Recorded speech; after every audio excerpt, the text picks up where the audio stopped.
Good morning to all of you. आप सभी को मेरा नमस्ते। मेरा नाम है ओम और आप देख रहे हैं मेरा YouTube channel SSC and railway hub IQ. जैसा कि दोस्तों आपको जो है हम लोग जो है एक सीरीज स्टार्ट किए थे कि ट्रिकी सीरीज मैथमेटिक का जो जितने ट्रिक्स होते हैं जो अच्छे होते हैं उनका जो है हम लोग डिस्कस करेंगे। तो देखिए जैसे कि आप देख सकते हैं कि यहाँ पे जो है स्लाइड व्यू आपके सामने खुला हुआ है कि ट्रिकी नंबर सिस्टम की हम लोग बात कर रहे हैं।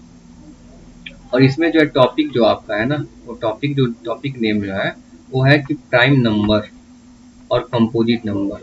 हालांकि पिछला वीडियो मैंने अपलोड किया था कि उसमें जो मैंने प्राइम नंबर का जो है जिक्र किया था, तो उसमें जो है हम कमेंट आया कि सर हमको प्राइम नंबर के बारे में कुछ बताइए। तो हम ये वीडियो उन लोगों के लिए बना रहे हैं जिनको प्राइम नंबर के बारे में जिनका प्रॉब्लम प्राइम नंबर है। तो सबसे पहली बात है कि प्राइम नंबर को हम क्या क्या बोलते हैं। सबसे बड़ी बात है कि इंग्लिश में तो इसको हम प्राइमरी नंबर बोलते हैं, इंग्लिश में तो इसका बदलेगा नहीं। बट हिंदी में जो है इसके कई नाम हैं। हिंदी में क्या है, इसके कई नाम हैं। जैसे अभाज्य संख्या, इसको प्राइम नंबर को हम बोलते हैं अभाज्य संख्या। अभाज्य संख्या को हम लोग बोलते हैं ऋण संख्या। अगर एग्जाम में आपको पूछे कि ऋण संख्या ज्ञात कीजिए, मीन्स वो आपको प्राइम नंबर ही आपसे पूछ रहा है। अगर वो आपसे पूछ रहा है कि प्राथमिक संख्या ज्ञात कीजिए, तो भी वो आपसे वही पूछ रहा है प्राइम नंबर ही पूछ रहा है। अगर आपको वो बोल रहा है कि गैर तन्य संख्या ज्ञात कीजिए, तब पर भी वो आपसे वही पूछ रहा है, प्राइम नंबर ही पूछ रहा है। जब पर भी आपको ये पूछे, आपको अगर ये भूल रहे हैं तो तुरंत आप क्वेश्चन को इंग्लिश में कन्वर्ट करिए, आप देखिए कि वो पूछ क्या रहा है। तो सबसे बड़ी बात है कि प्राइम नंबर को चार नाम इसको हिंदी में बोलते हैं कि अभाज्य संख्या, ऋण संख्या, प्राथमिक संख्या और गैर तन्य संख्या। ठीक है। और यहाँ पे दिख रहा होगा कंपोजिट नंबर, इसको बोलते हैं हम लोग भाज्य संख्या। क्या बोलते हैं? भाज्य संख्या। भाज्य संख्या या यौगिक संख्या बोलते हैं। प्राइम नंबर को अभाज्य संख्या बोलते हैं और कंपोजिट नंबर को बोलते हैं भाज्य या यौगिक संख्या। तो सबसे पहले हम लोग डिफिनीशन की बात करेंगे, आखिर इसकी डिफिनीशन है क्या। Definition of prime number, Hindi में देख लीजिए इसको क्या कहते हैं। मतलब अभाज्य संख्या की परिभाषा क्या होती है। आपको कैसे अभाज्य संख्या फाइंड करना होता है।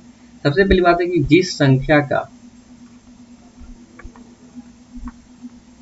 फैक्टर यानी गुणनखंड,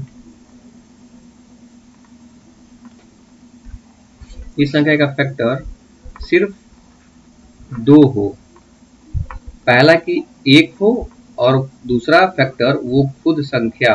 ठीक है। जिस संख्या का फैक्टर एक हो और वो संख्या हो तो उसे हम लोग कहते हैं प्राइम नंबर। या जो संख्या खुद से कटे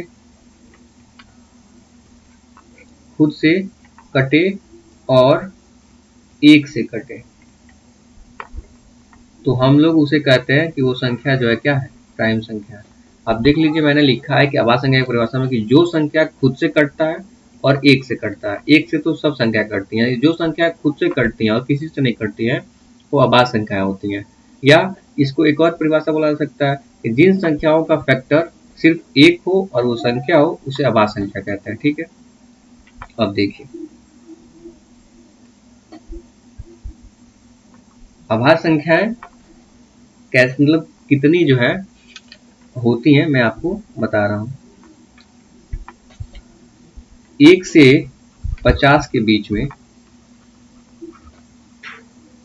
फिल्म में पूछा जाता है कि अभाज्य संख्या कितनी है, कितनी अभाज्य संख्याएं हैं। 1 से 50, 1 से 100 के बीच में कितनी अभाज्य संख्याएं हैं, 100 से 200 के बीच में कितनी अभाज्य संख्याएं हैं, 200 से 300 के बीच में कितनी अभाज्य संख्याएं हैं, 300 से 400 के बीच में कितनी अभाज्य संख्याएं हैं और 400 से 500 के बीच में कितनी अभाज्य संख्याएं।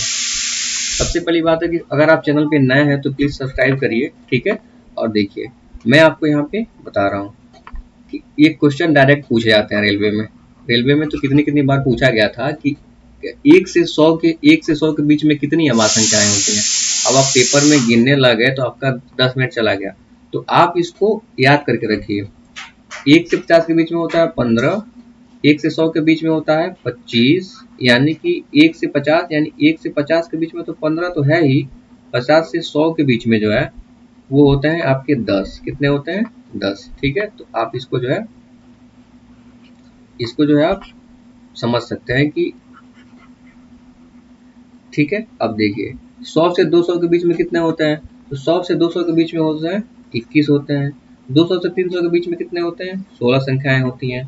300 से 400 के बीच में आवाज संख्याएं 16 होती हैं, और 400 से 500 के बीच में 17 आवाज संख्याएं होती हैं। आप इसको याद कर लीजिएगा। ठीक है, ये बहुत ही इंपॉर्टेंट है, हल्के में लीजिएगा तो नंबर कटेंगे। ठीक है, अब देखिए याद करने के लिए आप मेरे साथ बोलिए 15, 25, 21, 16, 16, 17। अब आपको याद रहना चाहिए कि 1 से 50 तक में 15 होता है, 1 से 100 तक में 25 आवाज संख्याएं होती हैं, और 100 से 200 के बीच में 21 आवाज संख्याएं होती हैं, और यहाँ 200 से 300 के बीच में 16 आवाज संख्याएं होती हैं। 300 से 400 के बीच में 16 ही होती हैं। 200 से 300, 300 से 400 के बीच में 16 होती हैं, और 400 से 500 के बीच में 17 होती हैं। अगर कल को आपको क्वेश्चन दे दे कि 100 से, क्वेश्चन अगर आपको दे दे, यहाँ पे क्वेश्चन दे दे कि 1 से 500 के बीच कितनी अभाज्य संख्या है, 1 से 500 के बीच में कितनी अभाज्य संख्या है, अगर आपको दे रहा है तो आप कैसे फाइंड करिएगा। मैंने बताया है कि 1 से 100 तक के बीच में आपको जो है 25 है, 100 से 200 के बीच में 21 है, और 200 से 300 के बीच में 16, और 300 से 400 16, 400 से 500 कितना हो गया? 17। मैंने अभी बताया पीछे, तो आप इसको ऐड कर लीजिए। 5 1 6, 6 6 12, 6 18, 18 7, 8 7 15, 2, और 2 2 4 2 6, 6 3 9, 95। यानी कि 1 से 500 के बीच में कितनी कितनी आवाज संख्याएं होती हैं? 95। 95 जो है प्राइम नंबर होती है। उम्मीद है कि आपको समझ में आ रहा होगा। अगर कल को क्वेश्चन पूछे कि 1 से 300 के बीच कितनी आवाज संख्याएं हैं, ज्ञात करिए, तो आपको पता है, मैंने अभी बताया है कि 1 से 100 तक के बीच में तो होता है 25, 100 से 200 के बीच में 21, और 200 से 300 के बीच में कितनी होती है? 16 होती है। कितनी होती है? 16 होती है। सॉरी, मिस्टेक हो गया। 200 300 के बीच में 16 होती है। आप ऐड कर लीजिए। 6 1 7 5 12 का 2 हाथ में ले, 2 3 6, तो 62 संख्याएं होती हैं।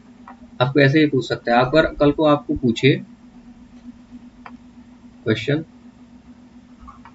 अगर आपको पूछे कि 200 से 400 के बीच कितनी अभाज्य संख्या होती है, तो आपको पता है आप कैसे निकालिएगा। क्या क्वेश्चन पूछ रहा है कि 200 से 400 के बीच, तो आपको पता है कि पहले हम निकाल लेंगे 1 से 400 के बीच कितनी आवाज संख्या है, माइनस घटा देंगे 1 से लेके 200 के बीच कितनी आवाज संख्या है। 1 से 400 के बीच निकालने के लिए आपको पता है कि 1 से ये 25 होता है, 21 होता है, 16 16 होता है। 100 से 200, 200 से 300 21, 300 से 400, सॉरी 200 से 300, 300 से 400। अब देखिए 1 से 200 के बीच में कितना होता है? 25 से 21 होता है, 1 से 100, 100 से 200। अब देखिए इसको आप जोड़िए तो 6 6 6 होगा, 18 के एक हाथ में ले, 2 3 3 4 2 6 6 1 हो गया 7, 78 ये हो गया।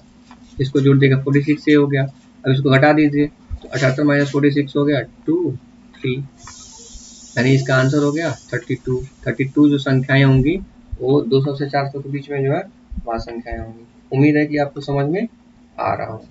तो आवाज संख्याएं देख लीजिए एक बार। मैं लिख के मैंने बता ही दिया है। ठीक है, अब देखिए क्वेश्चन पूछता है, डायरेक्ट क्वेश्चन पूछता है रेलवे में कि 3 अंकीय न्यूनतम अभाज्य संख्या ज्ञात करिए।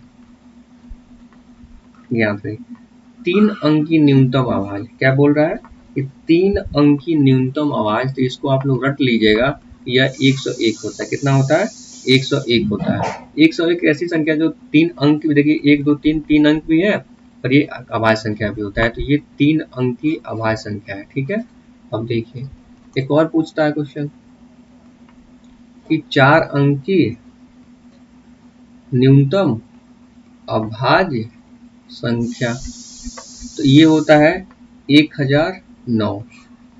ये 4 अंकी जो है न्यूनतम अभाज्य संख्या होता है, तो आप इसे प्लीज याद रखिएगा, ठीक है। आपको बहुत यूजफुल बेनिफिशियल ये क्लास साबित होने वाला है, ठीक है। अब देखिए मैंने बताया था, मैंने एक स्लाइड में और भी नेक्स्ट स्लाइड बताया था कि इसमें बताया था मैंने कंपोजिट नंबर, क्या बताया था, कंपोजिट नंबर।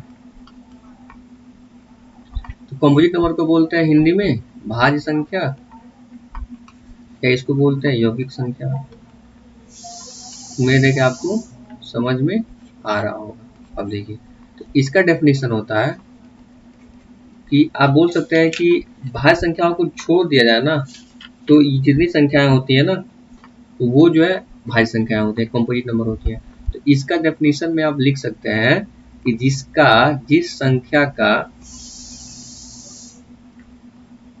संख्या का फैक्टर यानी गुणनखंड 2 से अधिक होता है